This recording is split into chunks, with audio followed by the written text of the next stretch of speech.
दोस्तों 4 साल बहुत लंबा वक्त होता है। उमर और मीरान, अथर, खालिद साहब, मुशफा और शर्जील और अन्य लोग 3, 4, 5 साल पहले गिरफ्तार हुए थे और ऐसा लगता है कि हमारी न्याय व्यवस्था भूल गई है कि कितने सालों से ये लोग जेल में बिना बेल के, बिना ट्रायल शुरू हुए पड़े हुए हैं। तो मैं आज इस मंच के माध्यम से हमारी न्याय व्यवस्था को याद दिलाना चाहती हूँ कि 4 साल कितना लंबा वक्त होता है। सितंबर 2020 में उमर गिरफ्तार हुए थे। तब से कोविड के 3 वेव आकर चले गए हैं। 3-4 अलग वेरिएंट निकल के आ गए हैं इस बीमारी के। उनके इलाज भी लगभग आ गए हैं, पता चल गए हैं। 4 साल में मैं अपने फहाद, जो मेरे अब पति हैं, उनसे मिली। दोस्त थी पहले। जब उमर गिरफ्तार हुए हम दोस्त थे, जब अथर गिरफ्तार हुए हम दोस्त थे, महज दोस्त थे। उन 4 साल में हमारी दोस्ती पक्की हुई। ये लोग तभी भी जेल में थे। हमारी दोस्ती और पक्की हुई, ये तभी भी जेल में पड़े रहे।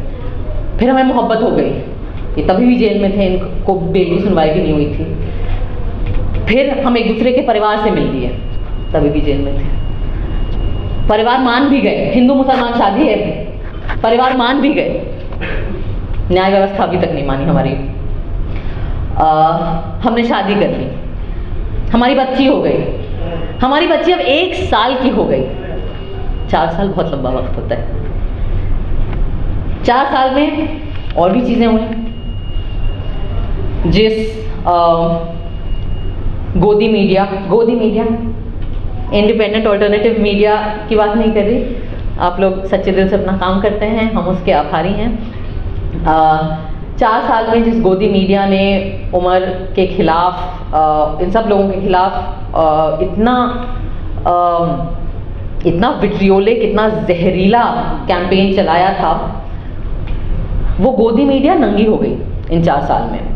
उन्होंने उन 4 साल में और भी अलग अलग तरह के विक्टिम ढूंढे जिनके ऊपर मीडिया ट्रायल चलाया जा सकता हो। कई सारे मुसलमान थे, मुसलमानों के साथ तो सबसे आसान बात है उन्हें आतंकवादी घोषित कर दीजिए या गद्दार घोषित कर दीजिए, पर उनके अंदर ये जहर इतना भर गया और ये ब्लड लस्ट, मैं कहूँगी एक्चुअली वही शब्द होना चाहिए कि ये जो भूख है एक तरीके से खून की, एक्चुअली वो इतनी आउट ऑफ कंट्रोल हो गई कि वो मुसलमानों को छोड़ के और लोगों पर भी आ गए, बॉलीवुड पर भी आ गए। रिया चक्रवर्ती भी मिल गई उन्हें, शाहरुख खान के बेटे को भी न बख्शा उन्होंने, और तमाम ऐसे लोग। लेकिन इस पूरी प्रक्रिया में हुआ ये कि इन 4 साल में वो भी नंगे हो गए। आज की तारीख में आप लोगों के वीडियो और पॉडकास्ट फिर भी लोग देख लेते हैं, लेकिन आम जनता भी अब जब अर्नब गोस्वामी या उसके जितने भी ट्रू कॉपी वर्जन हैं और उसके जितने गरीब वर्जन हैं उनको सुनती है, वो भी जानती है कि ये झूठ फैला रहे हैं। 4 साल में और भी चीज़ें हुई। जिन लोगों को 56 इंच के कपड़े फिट आते थे, उनके कपड़े नॉर्मल साइज के हो गए हैं। जो लोग 400 पार करने गए थे वो 240 में निपट गए। 4 साल में हमारे न्याय व्यवस्था के जो माननीय न्यायाधीश हैं, उन्होंने भी कई जगह जाके न्याय की परिभाषा पर कई भाषण और एलोक्यूशन कंपटीशन और रिसाइटल दिए, अलग अलग कॉलेजेस में, अलग अलग विश्वविद्यालय में, दुनिया के अलग अलग देशों में भी। 4 साल में इस देश का एक कन्विक्टेड, मैं नहीं कह रही हूँ, हमारी न्याय व्यवस्था ने जिसको कन्विक्ट किया है रेप का, वो इंसान राम रहीम, वो भी 4 साल में 10 बार बेल और परोल पा गया। 4 साल में गुजरात सरकार ने नई किस्म की बेशर्मी की हदें पार करी और बिल्किस बानो के कन्विक्टेड रेपिस्ट को अच्छे व्यवहार के तहत रिहा भी कर दिया। उस पे ज़्यादा चू भी ना हुई पहले तो, फिर जब आउटरीच बना सोशल मीडिया पे, इंडिपेंडेंट मीडिया में जो एक्टिविस्ट लोग हैं उनके तहत 4 साल में चलो गिर के सुप्रीम कोर्ट ने उस कन्विक्शन को, उस रिहाई को भी ओवरटर्न करने का टाइम आ गया। लेकिन 4 साल में हमारी न्याय व्यवस्था को इतना वक्त नहीं मिला कि जिन लोगों को,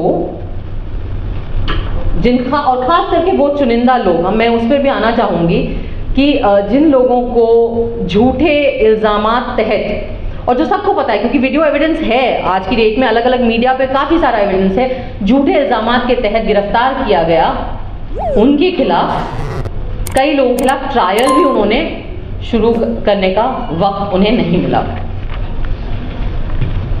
मैं ये आज जो मेरी बातें हैं, मैं वो हमारे देश की न्याय व्यवस्था से इसीलिए करना चाहती हूँ क्योंकि इस रूम में जो लोग हैं वो तो आधे लोग तो परिवार वाले हैं, वो खुद पीड़ित हैं इस नाइंसाफ़ी के। बाकी लोग जो एक्टिविस्ट हैं उन बेचारों की तो जिंदगियाँ गुजर गई आवाज़ उठाते उठाते। पर मैं आज ये सवाल जो है और ये बातचीत एक दूसरे से नहीं, मैं आप लोगों के माध्यम से ये बातचीत हमारी न्याय व्यवस्था से करना चाहती हूँ। हमारे देश में इक्वालिटी बिफोर द लॉ ऐसा माना गया है कि हमारा संविधान हमें ये हक देता है कि इस देश में जो न्याय व्यवस्था है, जो लॉ है, उसके सामने सब लोग बराबर हैं। पर ये बातें सिर्फ ऐसे शब्दों में बोल के अच्छा महसूस कर लेना या ये मोटी मोटी किताबों में इसके ऊपर व्याख्या करना काफ़ी नहीं होता है। इक्वालिटी बिफोर द लॉ का कोई मतलब नहीं है अगर equal treatment before the law नहीं होगा।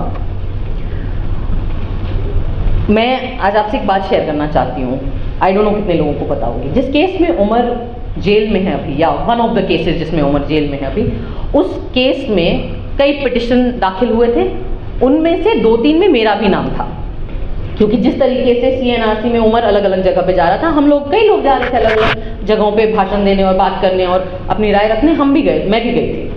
और मुझे याद है जिस तरीके से सब लोग सोशल मीडिया का इस्तेमाल कर रहे थे, हमने भी किया था। और जिस रात JNU पे अटैक हुआ था, मुझे याद है जनवरी 5 वो रात थी, और 5th या 6th, 5th आई थिंक, है ना। और ऑब्वियसली मैं बम्बई में शूट कर रही थी, मुझे याद है। और मेरी माँ JNU में उस वक्त प्रोफेसर थी, अब वो रिटायर हो गई हैं, और मैं ऑब्वियसली बहुत परेशान थी। और मैंने कई ट्वीट करे लोगों को बताते हुए, क्योंकि JNU के स्टूडेंट्स हम लोगों को मैसेजेस कर रहे थे, वीडियोस भेज रहे थे, और मैं वो वीडियोस पोस्ट करके कह रही थी कि JNU में ये हो रहा है, सड़कों पे आइए, आप लोग सड़कों पे आइए, पीसफुल JNU के गेट पे आइए, वहाँ इकट्ठा होइए। तो जिस तरीके का क्लिप उमर का सर्कुलेट हुआ था, जिस पर फाइनली उसके ऊपर अरेस्ट हुआ, उस तरीके के मेरे ट्वीट्स को भी लिया गया था। और मेरा भी नाम कई पिटिशंस में आया। और जैसा कुणाल ने कहा, आई सपोज ये मेरे एक्सीडेंट ऑफ माई बर्थ जिसको कहते हैं, कि इत्तेफाकन मैं हिंदू घर में पैदा हुई, इत्तेफाकन मैं एक सवर्ण परिवार में पैदा हुई, इत्तेफाकन मैं ऐसे परिवार में पैदा हुई जो खुद पढ़ा लिखा था अंग्रेज़ी माध्यम में, इत्तेफाकन मैं अंग्रेज़ी माध्यम में पढ़ी लिखी हूँ और बोल सकती हूँ, और इत्तेफाकन मैं बॉलीवुड में की फिल्मों में काम कर चुकी हूँ। इसलिए शायद जिन लोगों ने उमर को उन्हीं केसेस में, और बाकी साथियों को, मिरन को, अतर को और गुजफा, बाकी लोगों को उन्हीं केसेस में अरेस्ट किया, उन्हें लगा कि शायद ये ज़्यादा हो जाएगा। आप एक मुसलमान को आतंकवादी बता सकते हो, लेकिन शायद एक Hindu x naval officer, teacher, professor mother की बेटी को आतंकवादी बताना थोड़ा ज़्यादा हो जाएगा, कन्वीनियंट नहीं होगा हमारी मीडिया के लिए। उसमें शायद ऐसा हो सकता है कि आप जो झूठ, जो जहर फैलाते हैं वो लोग नहीं सॉलो करें बाकी उतनी आसानी से।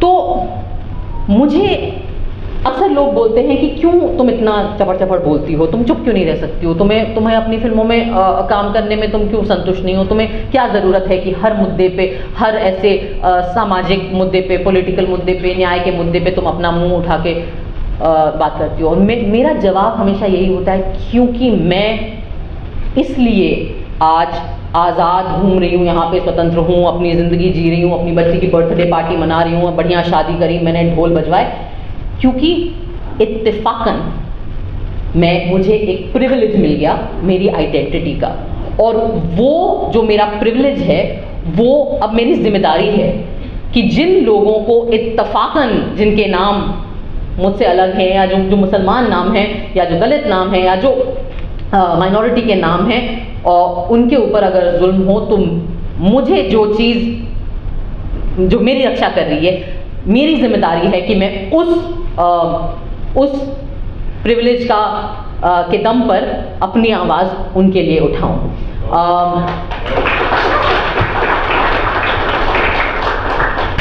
मैं एक और सवाल पूछना चाहती हूँ, और हो सकता है अब तो खैर आईपीसी बदल गया है, पता नहीं कौन सी एक नई भारत कुछ क्या बीएनएस न्याय क्या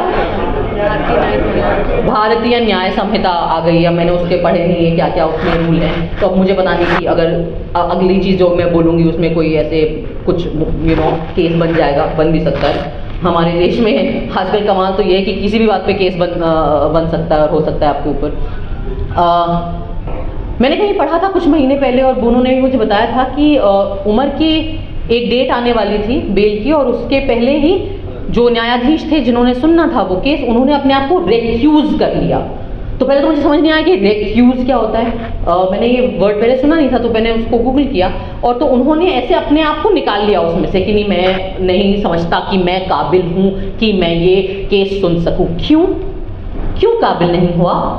बड़ी पढ़ाई लिखाई करी होगी आपने जज बनने के लिए, कई सालों से आप आई एम अज्यूमिंग हमारे ही टैक्स के पैसों की तनख्वाह आ रही होगी आपको, हमारे ही टैक्स के पैसों से जो घर बनते हैं सरकारी, उनमें आप रह रहे होंगे, हमारे ही टैक्स के पैसों से जो पर्स आपको मिले हैं उन पे आपकी ज़िंदगी कंफर्टेबल है, तो आपको क्यों ये हक है अपने आप को रिक्यूज़ करने का अपनी जिम्मेदारियों से?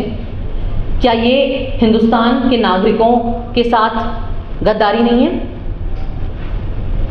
हो सकता है आपको लगे कि मैं बहुत भारी भरकम शब्द इस्तेमाल कर रही हूँ, लेकिन आपको नहीं लगता कि जिन लोगों को के हाथ में सत्ता दी गई है हमारे इस लोकतांत्रिक व्यवस्था के थ्रू, जिन्हें, तो आपको नहीं लगता कि उस सत्ता की जिम्मेदारी आप पर बनती है?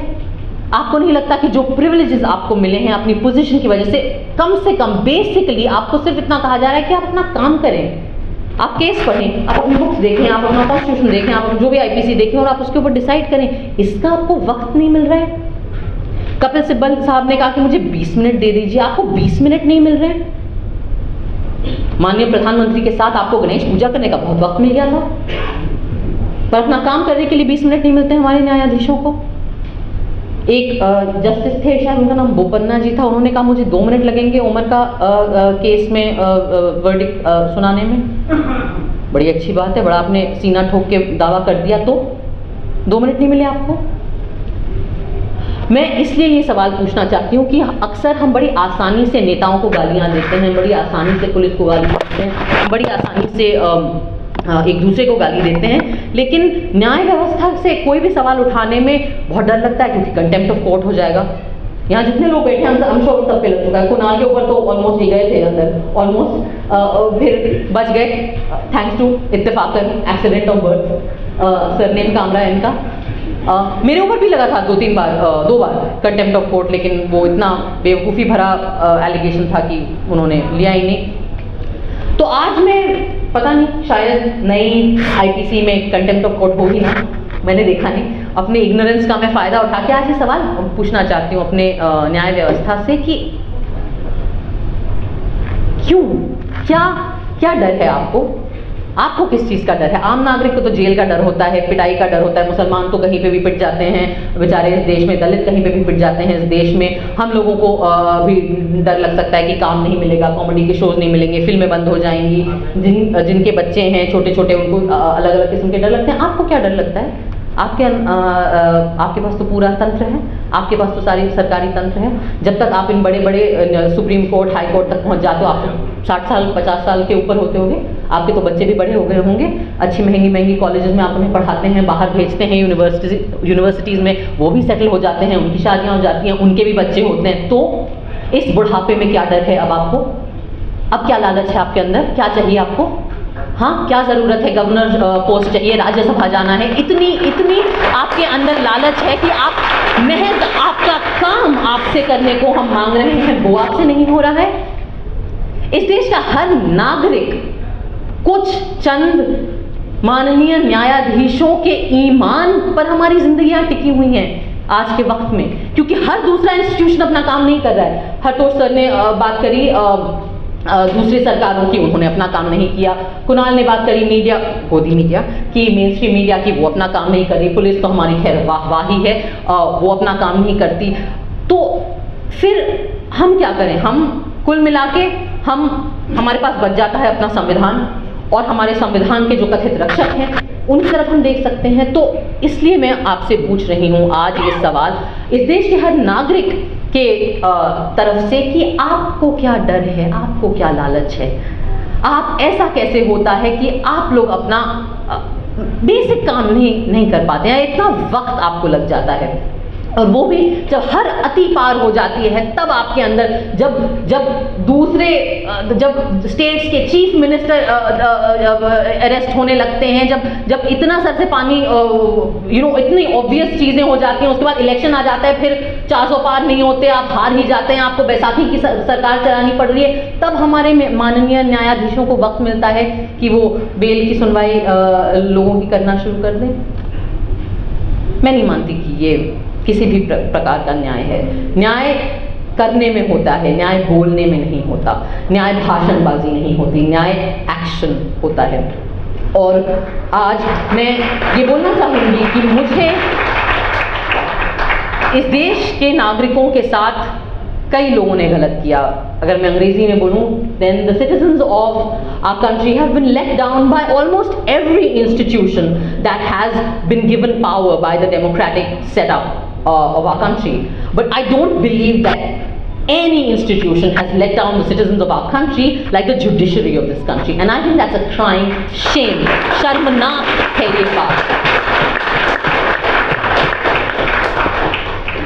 और मुझसे पूछा जा सकता है कि क्यों तुम्हें क्यों इतनी इमोशनल होने की बात नहीं? ये नहीं है क्योंकि जब बेल नहीं मिलता है ना, तो ऑफ कोर्स परिवार परेशान होते हैं, माएँ बेबस होती हैं, बहनों का दिल दुखता है, बच्चे बड़े हो जाते हैं, आपको देखने को नहीं मिलता। सॉरी, मैंने I am little hormonal and emotional, मेरी बच्ची बहुत छोटी है अभी, I am a nursing mother, so अगर मैं इमोशनल हूँ तो मैं माफ़ी चाहती हूँ।